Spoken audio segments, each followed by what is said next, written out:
अमृत वेला, हाँ वो मृत्यु वेला नहीं है, दुख वेला नहीं है, चिंता की वेला नहीं है, भगवान के स्मरण की वेला है, अमृत वेला है। उस समय अमृत को प्राप्त करना है। जिनकी मृत्यु होती है उनका चिंतन छोड़ना है, जबकि सारे दिन जगत के काम करने हैं।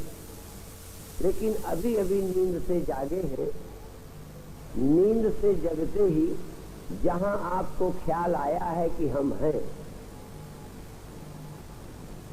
जहां मैं हूं ये ख्याल आए, वही सत्य क्या है, परमात्मा क्या है, उस समय जानना चाहिए। इसलिए जन्मते ही और जगते ही सबसे पहला काम भगवान का चिंतन, फिर दूसरा काम जगत के व्यवहार।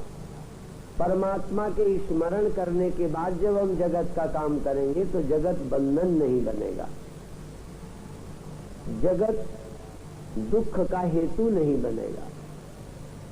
जो एक को भूल जाते हैं, परमात्मा को भूलकर जगत में जीते हैं, वो मेरे तेरे में फंस जाते हैं और जीवन दुख में ही बीतता है।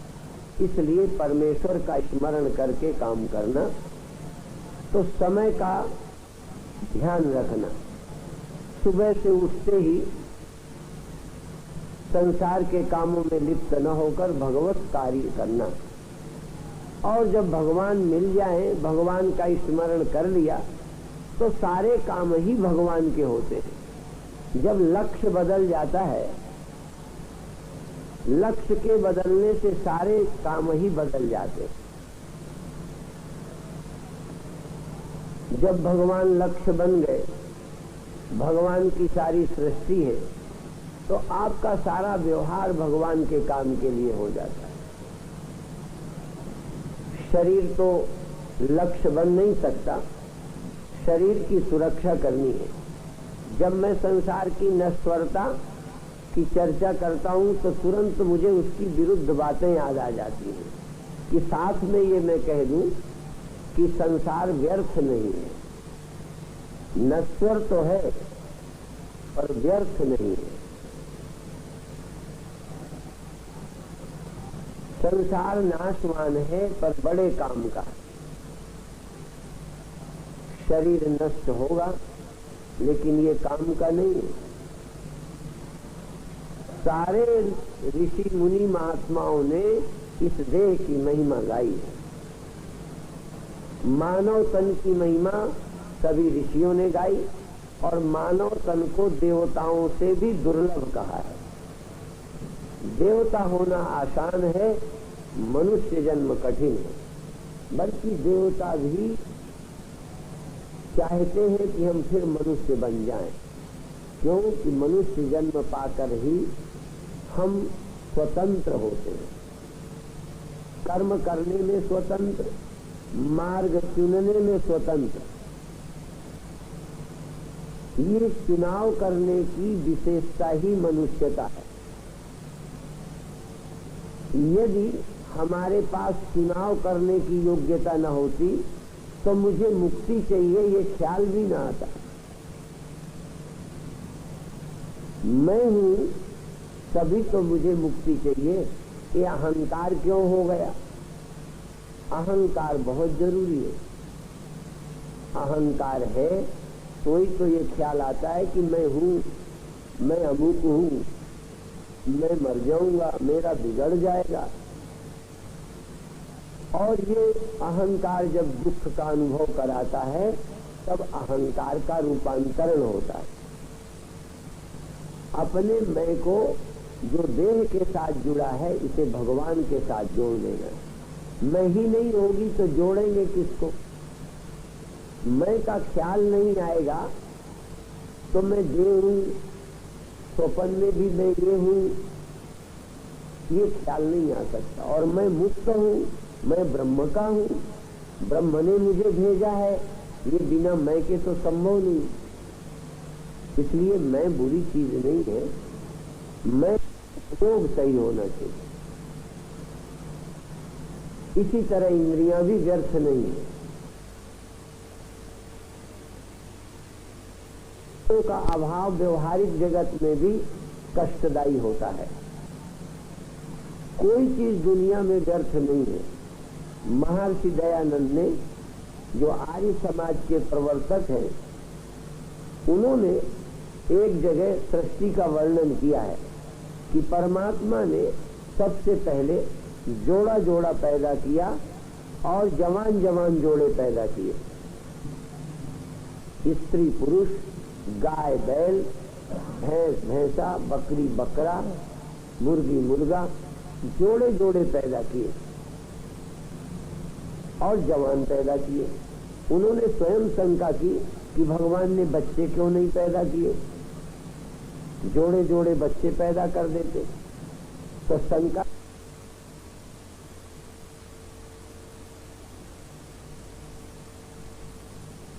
क्यों नहीं पैदा किए, बूढ़े पैदा करते तो एक स्त्री एक पुरुष एक गाय एक बैल बूढ़े पैदा कर देते तो आगे दुनिया ही न चलती।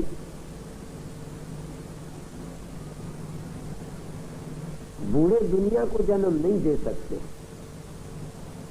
तो महर्षि दयानंद का ये तर्क भी सिद्ध करता है और इसलिए ही मैंने उदाहरण दिया कि जवान होना भी जरूरी है। जवान न होते तो दुनिया का जन्म नहीं हो सकता था। भगवान ने जितने बनाए थे उतने ही बने रहते। जैसे कुम्हार घड़े बना देता है, मान लो कुम्हार ने 100 घड़े बनाए, 100 घड़े पकाए, पका के रख दिए। अब 100 घड़े रखे रखे 200 हो जाएंगे? नहीं, क्यों नहीं होंगे?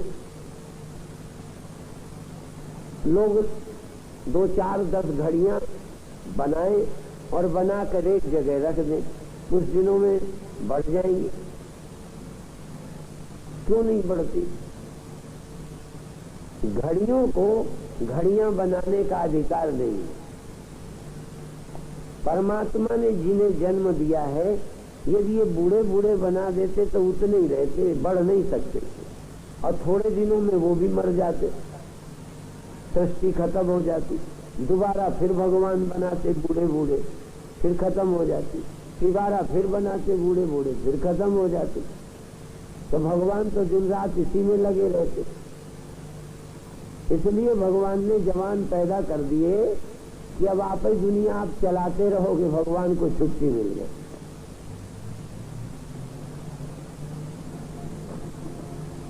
कोई भी भगवान को जो काम करना होता है वो सीधा नहीं करते नजर आते, तुम्हारे में ही प्रविष्ट रहकर तुमसे सारी दुनिया बनाते हैं।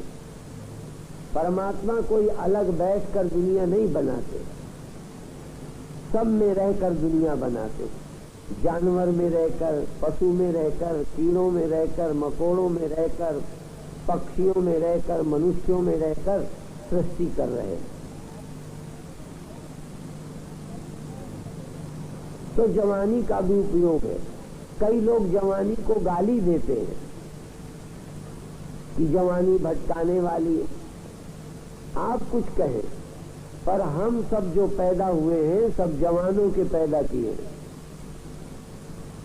और जब तक पैदा करने की सामर्थ्य हो उसी का नाम जवान है।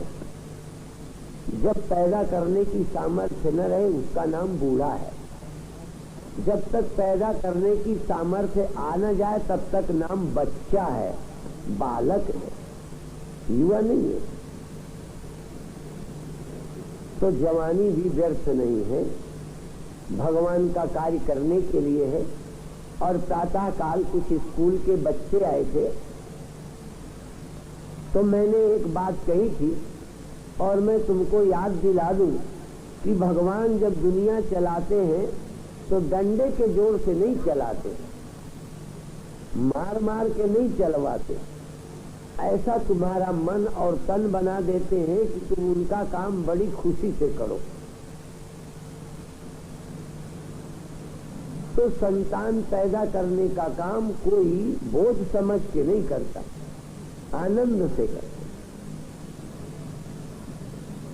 बल्कि मुझे लगता है ब्रह्मानंद के अतिरिक्त यदि किसी का नंबर है, भगवान के और ब्रह्म के आनंद के बाद यदि किसी का नंबर है तो सृष्टि पैदा करने में आनंद।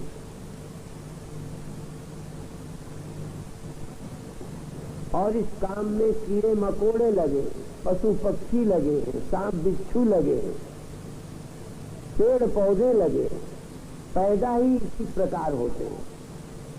इसलिए परमात्मा ने ऐसा दुनिया चलाई कि तुम प्रेम से चलाओ। आपको मैंने बच्चों से पूछा कि हाथ में गुलाब जामुन को मलो तो मीठा लगेगा? बच्चों ने कहा नहीं। मैंने कहा नींबू हाथ से निचोड़ो तो खट्टा लगेगा? बच्चों ने कहा नहीं। मैंने कहा नमक हाथ में रखो नमकीन लगेगा? नहीं। मैंने कहा ऐसी ही चमड़ी भगवान के पास कम तो नहीं पड़ गई थी, जैसी सारे शरीर में लगा दी ऐसी ही चमड़ी यहाँ जबान पे लगा देते तो नींबू डालते खट्टा न लगता, मीठा डालते मीठा न लगता, नमक रखते नमकीन न लगता, और नमकीन न लगता, मीठा न लगता, खट्टा न लगता, फिर तुम्हें खाने में मजा आता? बोलो नहीं आता। फिर खाना भी तुमको बोझ लगता, क्या करें खाना पड़ता है, क्या करें खाना पड़ता है। घर वाले मनाते उनका हमारे बदले तुम्हें खा ले,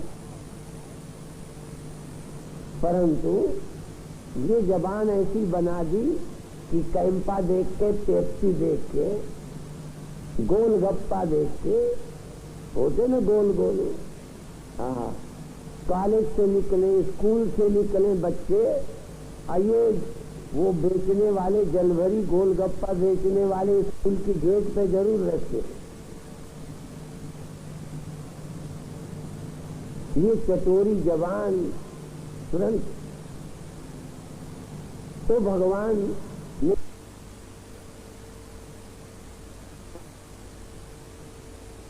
आओ प्रेम से परिवार बनाओ, प्रेम से बच्चों को पालो, हर काम को परमात्मा ने आनंद बनाया। इसीलिए वेद में एक मंत्र आता है कि परमात्मा ने आनंद से दुनिया पैदा की, आनंद से जन्म हुआ, आनंद से जीवित है और आनंद से मरता है।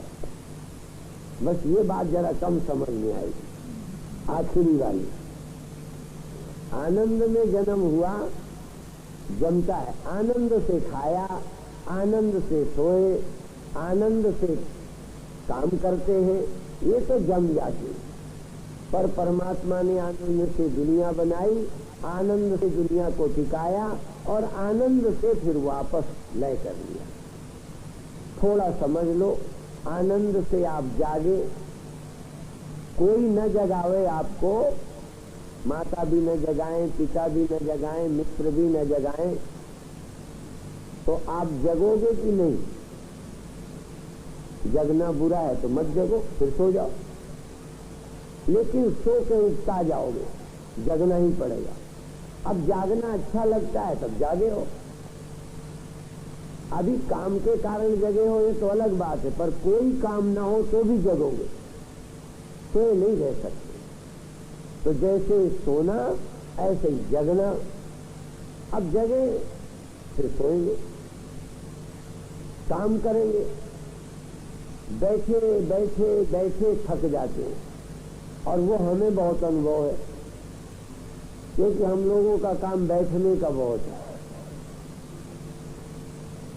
जहां जाके बैठे वहां लोग आते हैं, मंच पे आके बैठ जाते हैं, तो बैठे बैठे भी आदमी थक जाता है। जो काम करके थकते हैं वो बैठते हैं तो आराम आ जाता है, जो बैठे बैठे थकते हैं, बोलो, उन्हें लेटने में आराम आ जाता है, और जो लेटे लेटे थक जाते हैं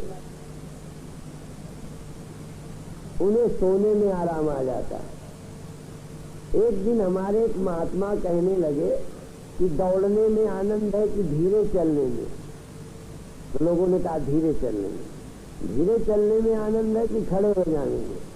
किसी ने कहा खड़े हो जाने में। खड़े होने में आनंद है कि बैठ जाने में? लोगों ने कहा बैठ जाने में। बैठने में आनंद है कि लेट जाने में? लेट जाने में। लेटने में आनंद है कि सो जाने में? सो जाने में। फिर एक बात और कह दी, कहने सोने में आनंद है कि मर जाने में?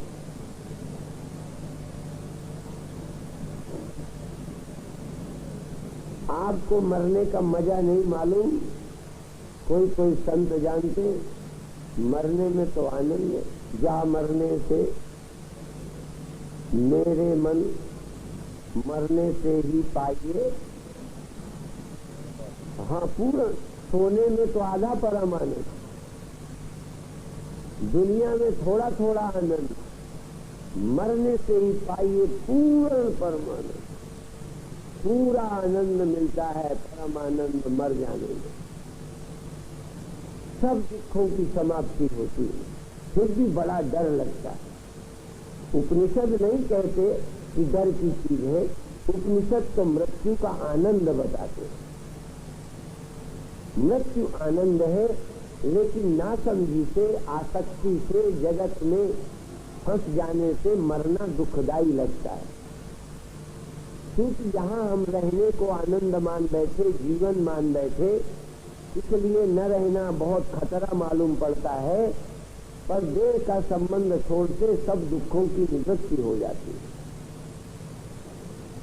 मैं तो ये कहा करता हूं कि तुम सोच कर आओ, सोच कर आओ, सारी खोपड़ी लगाकर मुझे जवाब दो कि देह न रहने पर कौन सा दुख तुम्हें मालूम पड़ेगा। एक भी दुख नहीं रहता देह न रहते, बल्कि देह के न रहने का दुख भी देह रहते होता है। देह न रहने का भय देह के रहते ही होता है। देह छूट जाने के बाद तो देह के छूटने का भी भय नहीं रहता। जैसे सोने के पहले चोर का डर लगता है, सोने के पहले अन्यों का डर लगता है। कभी स्टेशन पर हो, जेब न कट जाए, सामान न उठा ले जाए, ट्रेन में कब डरते हो? जब सो जाते हो।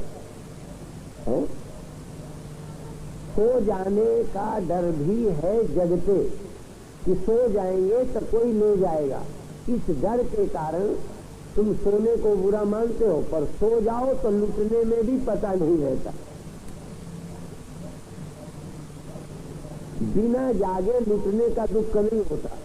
सोए हो तो न उस समय दुख, और सोए ही रहो तो कभी दुख न होगा।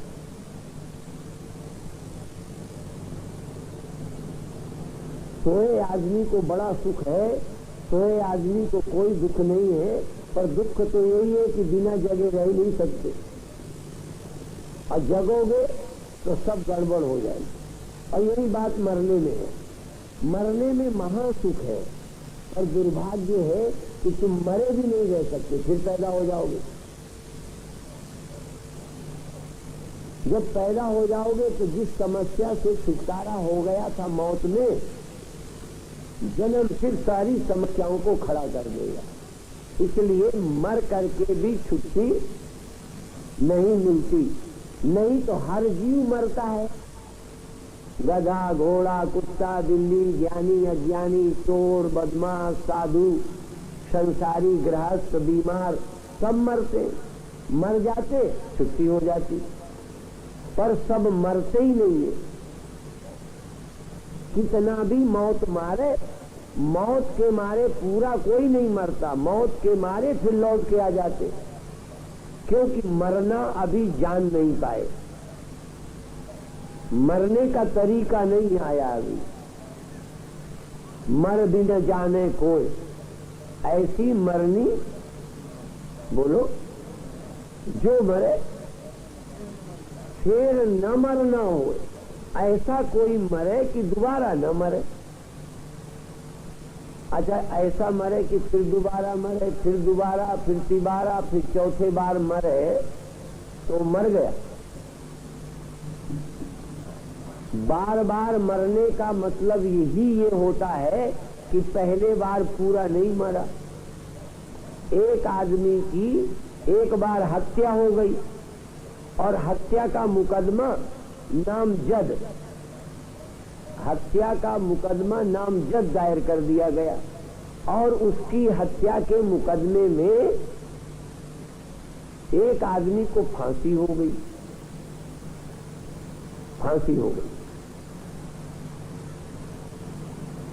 फांसी हो जाने के बाद घर के लोगों ने दुश्मनी में चिढ़कर कि मेरे भाई की हत्या हो गई, फांसी लग गई फला आदमी की हत्या के अभियोग में, और वो आदमी मरा नहीं था।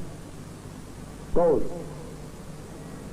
जिसकी हत्या का केस दर्ज हुआ वो मरा नहीं था और मारने वाले की को फांसी हो गई, तो घर वालों ने उसकी दोबारा हत्या कर दी। जिसकी हत्या बोलो पहले हो गई थी, न्यायालय से फांसी भी हो गई, उस आदमी की दोबारा हत्या कर दी। अब केस बड़ा उल्टा, अब इस बार सचमुच हत्या कर दी। प्रश्न हुआ कि पहले ये मारा गया या अब मारा गया? आप बताओ। और तुम उससे भी बेईमान हो, बार बार मरते हो, बार बार मरते हो, इसका मतलब एक बार भी मरते नहीं हो, बहुत बेईमान हो। इसलिए मर भी न जाने कोई, सब लोग मरना भी नहीं जानते। मरना तो सिर्फ साधु जानता है, जिससे बहुरी न मरना हो। फिर मरना नहीं होता, क्योंकि फिर जन्म ही नहीं होता। जन्म किसका सार्थक है? यस्य पुनर्न जन्म, जिसका फिर जन्म न हो। अब आप इस बार तो जन्मे हो कि नहीं, तो तुम्हारा जन्म सार्थक कब होगा? जब अब न जन्मो, इस बार के बाद न जन्मो तो जन्म सार्थक। अब जन्म गए हो तो इस बार तो मरोगे, इस बार नहीं मरोगे। तो चलो एक बार मर ले तो मर ले, बार बार मरोगे तो फिर बुद्धू नहीं कहलाओगे। एक बार कोई गलती करे तो करे, एक बार मरे तो मरे, फिर न मरना हो, फिर न मरे। लेकिन अज्ञानी आदमी बार बार मरता है, बार बार मरता है, बार बार जन्मता है। इसलिए केवल ज्ञानी ही एक बार मरता है। ज्ञानी एक बार मरता है और वो ज्ञान से मरता है, काल से नहीं मरता, किसी और के मारे नहीं मरता। ये आत्महत्या करता है, अपने आप मरता है। कोई हमें क्यों मारे? अपने आप मरेंगे। अपने अहम को तत्व ज्ञान द्वारा आप मारता है। बाधित अहंकार, मिथ्यात्व निश्चय, अपनी अस्मिता का बाध करके ब्रह्मता का ज्ञान प्राप्त करता है। जैसे घड़े को कोई नष्ट करे, ये एक विषय है। और घड़ा अपने को मिट्टी से भिन्न न जाने, मिट्टी से भिन्न मेरी कोई हस्ती ही नहीं है, अपने आप मर गया। अपनी सत्ता को परमात्मा से अलग न देखना ही वास्तविक मौत है। और इस मौत के बाद फिर मरना नहीं होता।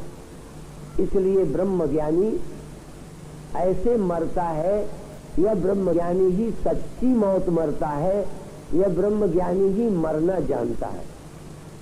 और अज्ञानी तो मरने का नाटक करते हैं, जबकि नाटक नहीं करते, सचमुच मरते। देखो, अज्ञानी सचमुच मरता है, मरने का दुख होता है और मर भी नहीं पाता। और ज्ञानी सचमुच मरता है और मरने का दुख नहीं होता। देखो, दो बातें। सचमुच ज्ञानी मरता है और मरने का दुख, और अज्ञानी सचमुच नहीं मर पाता, फिर भी मरने का दुख होता है। जैसे कोई स्वप्न में सांप के काटने से या छत से गिर जाने से स्वप्न में मर जाए, तो सचमुच तो मरता नहीं, पर मरने का दुख होता है। मरा भी नहीं और दुख भी मरने का हुआ। ऐसे ही अज्ञानी आदमी बिना मरे ही मर गया हूं ये दुख भोगता है, मर जाऊंगा ये दुख अनुभव करता है। और ज्ञानी का झूठा वाला मैं मरने के पहले ही मर गया, जब समय मारेगा तब मारेगा, ज्ञान से देखा ये है ही नहीं, जो है नहीं वो तो पहले ही मरा मराया, और जो है उसे कोई मार नहीं सकता। ऐसा ज्ञान प्राप्त करके ज्ञानी मृत्यु से मुक्त हो जाता है, अमृत को प्राप्त करता है। इसलिए प्रातः काल को अमृत वेला कहते हैं, और प्रातः काल मनुष्य जन्म को भी कहते हैं। मनुष्य जन्म ही प्रातः काल है, और सारे शरीर रात्रि के समय है, प्रातः काल नहीं। गधा रात्रि है, सुअर रात्रि, सांप रात्रि, बिच्छू रात्रि, ये भी है, लेकिन ये रात है, सुबह नहीं है। अर्थात उन शरीरों में अमृत वेला नहीं है, उन शरीरों में ब्रह्म मुहूर्त, उन शरीरों में ब्रह्म की प्राप्ति, इसलिए रात है। और उपनिषद में एक मंत्र आता है, असुरिया नाम ते लोका अंधेन तमसा व्रता ताग्वं से प्रेत्या विगच्छन्ति एके चात्महनो जना। जो आत्महत्यारे हैं, जो अपने को मारते रहते हैं, लोग दूसरों को मारते हैं, अज्ञानी आदमी अपने को मारता रहता है, रोज सोचता है हम मर जाएंगे, हम मर जाएंगे, हम मर जाएंगे। ऐसा सोच सोचकर अपने को मरने की धमकियां देता रहता है, आप, कोई और नहीं देता। इसलिए ये ऐसे आत्महत्यारे अज्ञानी लोग असुर्य लोक को जाते हैं, जहां अंधकार है, जहां समझ नहीं है, प्रकाश नहीं है, सत्य के जानने की योग्यता नहीं है, उन योनियों में चला जाता है। असुरिया नाम ते लोका अंधेन तमसावृता ताग्वं से प्रेत्या विगच्छन्ति एके चात्महनो जना। जो अज्ञ है, जिनको लगता है मेरी मृत्यु होती है, वो अभी भी अंधकार में है, अभी भी ठीक प्रकाश नहीं है। जो मनुष्य अपने को मृत्यु वाला जानते हैं, वो अभी भी अज्ञानी है, और मरकर और अंधकार में चले जाते हैं, और अंधकार में, माने मनुष्य से भी नीचे पशु पक्षी योनियों में चले जाते हैं आत्महत्यारे, जो अपने को मरने वाला जानते हैं। और जो अपने को आत्मा और अविनाशी जानते हैं, वो प्रकाश लोक को प्राप्त होते हैं, वो अंधकार लोकों को प्राप्त नहीं होते। ये ईशावास्योपनिषद का मंत्र है, असुरिया नाम ते लोका अंधेन तमसावृता। अंधेरे वाली जगह पर जाते हैं, जहां दिखाई नहीं पड़ता। अब जानवर को दिखाई पड़ता है मैं नहीं मरूंगा, जानवर सोच सकता है कि मैं मनुष्य थोड़ा सोच सकता है, पर जो नहीं सोचता वो भी अंधकार में जीता है। और जब वो बुद्धि का प्रयोग नहीं करता, तो भगवान देखते हैं कि जब दी हुई बुद्धि का प्रयोग नहीं किया, इसको प्रकाशमय लोक पसंद नहीं है, इसलिए वहां भेजो जहां दिमाग की जरूरत। हाँ, जब दिया हुआ दिमाग, दी हुई बुद्धि का प्रयोग नहीं किया, तो इनको ऐसी जगह भेजो जहां बुद्धि लगाना नहीं पड़ता। अब देखो, जानवर काम में लगा रहता है, कोई बुद्धि नहीं, कोई आंदोलन नहीं, कोई धरना नहीं, कोई स्ट्राइक नहीं, कोई मांग नहीं, कोई समस्या नहीं, कोई सुलझाव नहीं। जिसके यहाँ बैल बंधा है बंधा है, जिसके यहाँ गाय दुही जाती है दुही जाती है। गरीब आदमी की गाय गरीब के यहाँ रहती है, नहीं तो कह देती कि हम तेरे यहाँ नहीं रहते, चली जाती है। छुट्टियां भी होती है तो फिर आ जाती है। जानवर को देखा होगा, अपने घर आ जाता है। क्या विचित्र बंधन है। रस्सी भी खोल दो तो इधर उधर घूम के अपने घर आ जाता है। यदि अकल होती तो काहे को गरीब के यहाँ रहता, और चारा देने वाले मिल जाते, नहीं तो इधर उधर घूम के चरते। इतने देखो जंगली जानवरों का गुजारा हो जाता है। कितने जंगली जानवर भगवान ने बनाए जो आदमी के चक्कर में नहीं आते। एक आध कोई पकड़ लेते हैं जो अजायब घर वाले, नहीं तो अपना स्वतंत्र घूमते हैं, फिरते हैं, चरते। और जो ग्राम्य पशु हैं वो मनुष्य के चक्कर में आ गए, कम चारा पाएं, दुखी रहें, पानी के बिना तड़पते रहें, देर में पिलाएं पिए, इतना कष्ट पा करके भी अपने घर रहते हैं। तो क्या है, तमस है, सोच नहीं पाते। मनुष्य भी बुद्धिमान होकर भी कई बार नहीं सोचता। तो क्या जानवर की तरह यदि अकल हमको आ जाए तो काम छोड़कर, दरवाजा छोड़कर चले जाना चाहिए। अब दूसरा विषय है, कहते ये कौन सी गुलामी है और ये कौन सी आजादी है। ये आजादी भी पाशविक आजादी है, ये वास्तविक आजादी नहीं कि घर छोड़ देना, बाप को छोड़ देना, आश्रम छोड़ देना, अपना मजहब छोड़ देना। आज लोग कहेंगे हम आजाद हैं। अपनी जाति की मर्यादाएं छोड़ देना, शादी के नियम कानून तोड़ देना, चाहे जो कुछ करने लगना, ये भी एक आजादी है। और जानवर की पहचान यही है कि जब भी अकल आएगी तो जानवर सबसे पहले रस्सी तोड़ेगा, क्योंकि जानवर दुखी तो है पर अकल नहीं है उसको। यदि अकल होती तो एक बार खुल जाए तो काहे को आवे। कई बार तोता पालतू निकाल कर छोड़ दो फिर अंदर चला जाता है। हमने एक कहानी सुनी थी कि एक स्वतंत्रता सेनानी था, तो एक धर्मशाला में ठहर गया। उस धर्मशाला में एक तोता था, तोता पला हुआ था, तो बेचारा टे टे करे बंधन में था। और स्वतंत्रता सेनानियों ने देश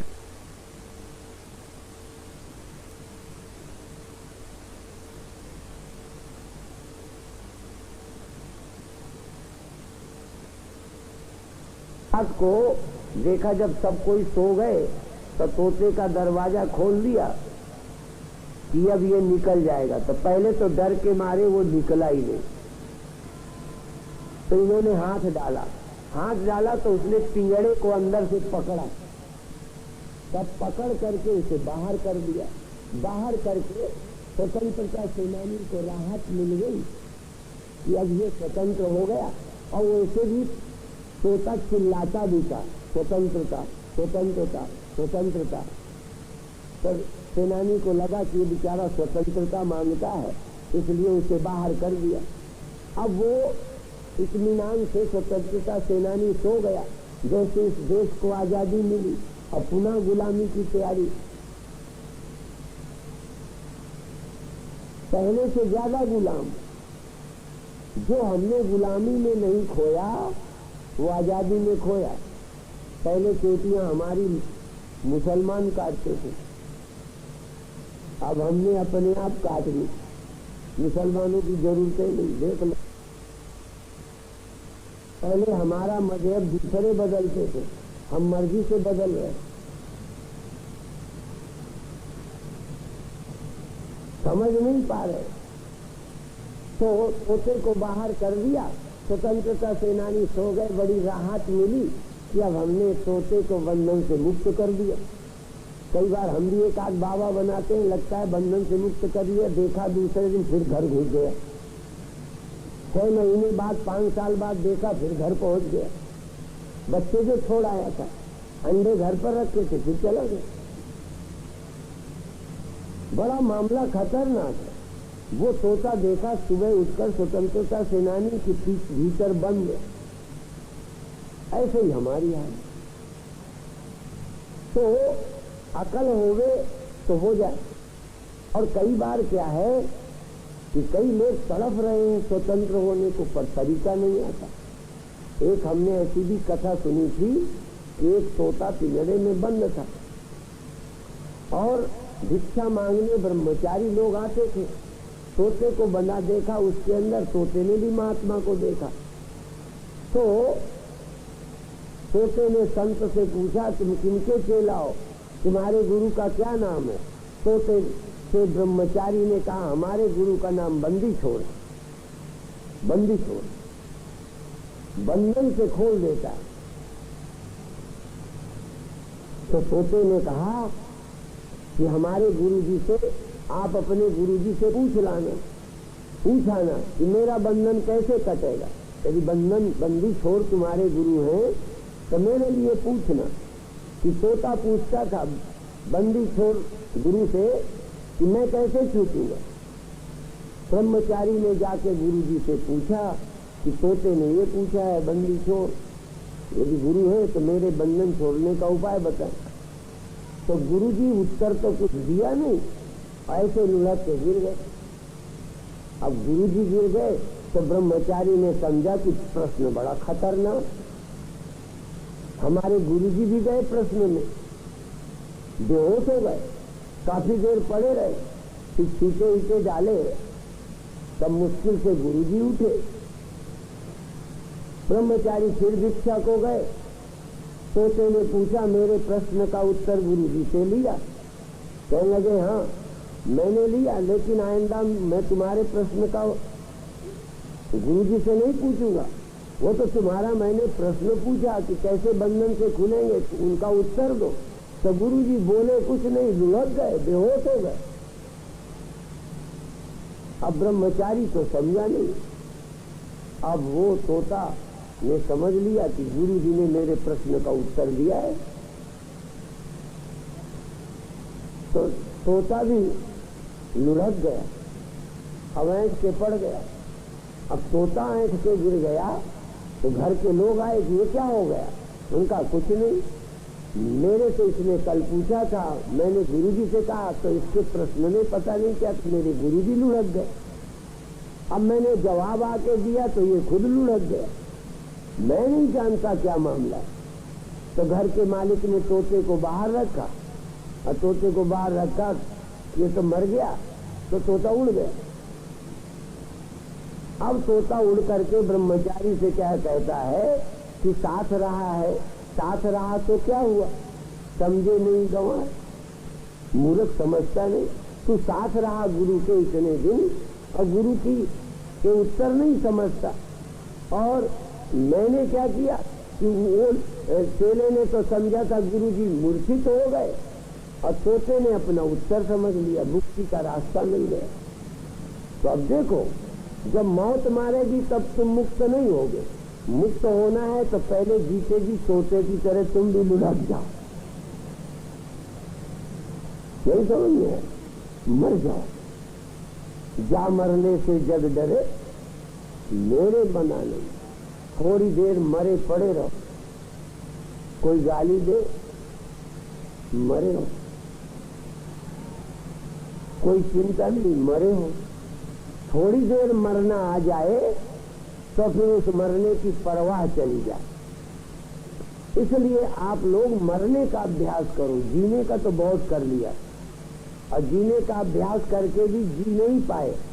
मरना जबरदस्ती आ गया, पीछे पड़ गया, और मरना सीख लेते ना तो मौत तुम्हारे यहाँ ना आती, क्योंकि वो सोचती इनको तो मरना आ गया, अब इनके पास मेरा जाना बेकार। मौत तो कमजोरों को डरवाती है। साध्वी रितंबरा कभी कभी कहती है ना कि मरने से डरने वालों को जीने का अधिकार नहीं है। जो मरने से डरते हैं उन्हें जीने का कोई अधिकार नहीं, जीने का हक उनको है जिन्हें मरने का डर नहीं है। आप लोग बड़े भाग्यशाली हो, कई दिनों से सत्संग चलता है, 2 दिन शेष है। 2 दिन में आपको सुबह मरना सीखना है। सुबह सुबह काय से मरना? बाहर से मरो, ख्यालों से मरो, शरीर से मरो, अहंकार से मरो, और कल्पनाओं चाहों से मरो। और जब तुम भीतर बाहर ये मर जाओगे तब जो बचेगा वो अमृत है। जो बचेगा, मृत्यु में भी जो बचे जो प्रहलाद आग लगाने पर भी नहीं जला, होलिका जल गई, जलाने वाले जल गए, जिनकी योजना थी लेके बैठेंगे, जो नहीं जलती थी वो जल गई, जिनको जलाने बैठे वो नहीं जले। ऐसे ही ये जिस देह को आप लिए ना, ये देह ही जलती है, ये देह ही मरती है, ये ख्याल ही जाते हैं। तुम इस अमृत को उपलब्ध करना चाहते हो तो कुछ देर के लिए संकल्प विकल्पों का त्याग कर दो। और प्रातः मैंने बताया था कि थोड़ी देर देह के धर्मों का त्याग कर दो, थोड़ी देर भूख से मुक्त, थोड़ी देर प्यास से मुक्त, थोड़ी देर काम से मुक्त, थोड़ी देर द्वेष से मुक्त। द्वेष देह के कारण हुआ है, इन्होंने मेरे मन के विरुद्ध बोला, इनसे दुश्मनी हो गई। देह के संबंध से सारे विकार पैदा हुए हैं, स्वरूप में एक भी विकार नहीं है। जैसे पानी आग के संग से गर्म होता है, चाहे चाय हो चाहे कोई हो, गर्म होते हैं आग के संग से। थर्मस में भी रखो तो देर में तो ठंडा होगा, बाकी हो जाएगा। क्यों? प्रकृति से पानी गर्म नहीं होता, संयोग से गर्म होता है। हमारा भी बंधन, हमने भी विकार शरीर के संग से, भूख का विकार, प्यास का विकार, काम का विकार, क्रोध का विकार, चिंता और यहाँ तक मृत्यु और भय का विकार देह के संग से आया। देह का जिस समय ख्याल न हो मौत नहीं आ सकती। स्वप्न में भी यदि मौत कहीं आई तो ख्याल में देह थे तुम, ख्याल का भी देह हो तो मौत होती है। और यदि देह हो भी और ख्याल में देह न हो तो मौत नहीं होती। जैसे गहरी नींद में देह होता है पर ख्याल में नहीं होता, इसलिए देह की सुप्ति में किसी को मौत बोलो नहीं सताती। नींद में किसी को मौत नहीं सताती, देह होता है, देह का ख्याल नहीं होता। और स्वप्न में देह नहीं होता, देह का ख्याल होता है, इसलिए मौत सताती है। और जागृत में भी देह का ख्याल है, इसीलिए मौत सताती है। इसलिए थोड़ी देर के लिए देह का संबंध त्याग कर विदेह हो जाओ, आकार का संबंध त्याग कर निराकार हो जाओ, दृश्य का संबंध तोड़कर दृष्टा हो जाओ, जड़ का संबंध तोड़कर चेतन हो जाओ, विकारों का संबंध छोड़कर निर्विकार हो जाओ। और फिर देखो तुम कौन हो, तुम्हें अपने आप पता चलेगा। वहां मौत नहीं है, वहां मौत जाती नहीं। न तत्र चक्षुर गच्छति, न वाग गच्छति, न मनो, न विद्मो, न विजानीमो। वहां इंद्रियां नहीं जाती, वहां मन नहीं जाता। ये आंखें तो यही है, मन भी यही रह जाता है। और वहां मौत भी नहीं जाती, कोई नहीं जाता। मौत तो देह तक ही जाती है, परिवर्तन मन तक जाता है, काल की गति मन तक है। मन के पीछे कहीं काल की गति नहीं, हो तो अकाल पुरुष निरंकार है। इसलिए आप एक बार कालातीत हो जाओ, कालातीत होकर आत्माराम होकर जियो। फिर क्या होगा? फिर देह में आओ। तो जब अभी क्या है कि जीव देह में आकर देह की जरूरतों को अपनी जरूरत मानकर खुद बहुत आसक्त हो गया है। ऐसा समझो जैसे ड्राइवर कार का पेट्रोल पीने लग जाए, ऐसे ही शरीर के माध्यम से शरीर की जरूरतों से मन खुश होने लग गया है। अब ये भूल ही गया है कि ये शरीर की जरूरतें हैं। अब शरीर का जीवन अपना जीवन लगता है, शरीर की मौत अपनी मौत लगती है। अब क्या करना है कि शरीर की मौत शरीर की है, मेरी नहीं, मैं अपने को अलग कर लूं। तब क्या होगा? अभय आ जाएगा। फिर भूख लगेगी तो इसकी जरूरत भर का खाया जाएगा, खाने की लालसा नहीं रहेगी, आवश्यकता रहेगी। काम की वासना नहीं रहेगी, आवश्यक काम रहेगा। आवश्यक वस्त्र पहनने पड़ेंगे, आवश्यक ही खाना, आवश्यक ही पैसा, आवश्यक ही मकान। फिर परिग्रह की जरूरत नहीं पड़ेगी, फिर अपना बनाने का भूत नहीं लगेगा। इसलिए एक बार जीव देह का संबंध छोड़ दे तो अनावश्यक कामनाओं से छुटकारा हो जाता है, आवश्यक की पूर्ति कर लेता है और बाकी अकाम निष्काम होकर आत्माराम होकर मुक्त हो जाता है। इसलिए उसका व्यवहार भी अच्छा हो जाएगा जो आत्माराम हो जाता है। आत्माराम नहीं होना, अपने आराम के लिए और विषय और फला चीज और ये अपने बड़े होने के लिए, प्रतिष्ठा के लिए, कुर्सी के लिए, पदों के लिए देश बिगाड़ता है, परिवार से संबंध बिगाड़ता है, सारी जीवन को खराब करता है। इसलिए अविवेकी आदमी सब दुखों की जड़ है और ज्ञानी सब सुखों की खान है। इसीलिए परमेश्वर के भूलना व्यापन सब देरो, सब दुखों की जड़ परमात्मा को भूलना, अफसोस सब सुखों का भंडार परमात्मा की याद, सब सुखदाता राम है, दूसर नाइन को कह नानक सुन रे मना, ते सुमिरत गत हो।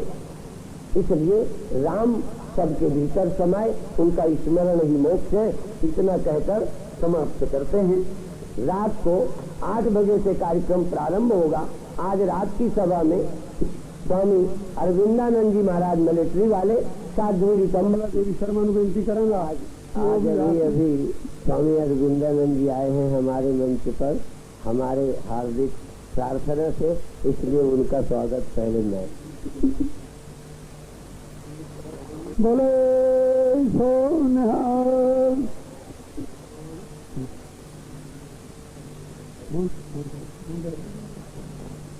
हमें बेनती करांगा भैन कमला देवी शर्मा जी ने ਅਤੇ ਉਹਨਾਂ ਤੋਂ ਬਾਅਦ श्री मती संतोष शर्मा जी, मंदिर श्री सत्यनारायण वाले जी।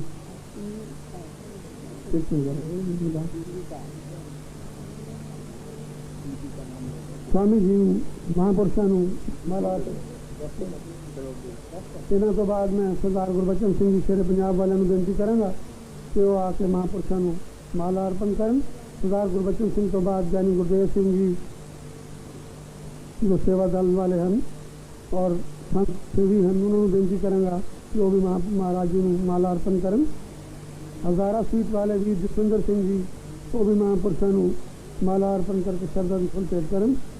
श्रीमती निर्मल देवी जी जो कि अध्यक्ष महिला विभाग गए, उन्होंने बेनती करेंगे कि वो भी महाराज जी को आके माला अर्पण करें। श्रीमती निर्मल देवी जी मैं बेनती करांगा। श्री विजय मानसा मंडी वाले, इन्हों तो बाद मैं बेनती करांगा सरदार ओंकार सिंह खालसा शमशेरगढ़ वाले ਅਤੇ श्री कली राम जी पटियाला ऑटो एंटरप्राइज वालों को श्रीमान संत महाराज मतंग मुनि जी महाराज को माला अर्पण करन। श्री ओंकार सिंह जी खालसा शमशेरगढ़, श्री कली राम जी पटियाला ऑटोमोबाइल वाले वो स्वामी मतंग मुनि जी महाराज को माला अर्पण करेंगे। ਅਤੇ सरदार हरदम सिंह गिलबर को बेनती करेंगा कि वो भी श्रीमान मतंग मुनि जी महाराज को माला अर्पण करें।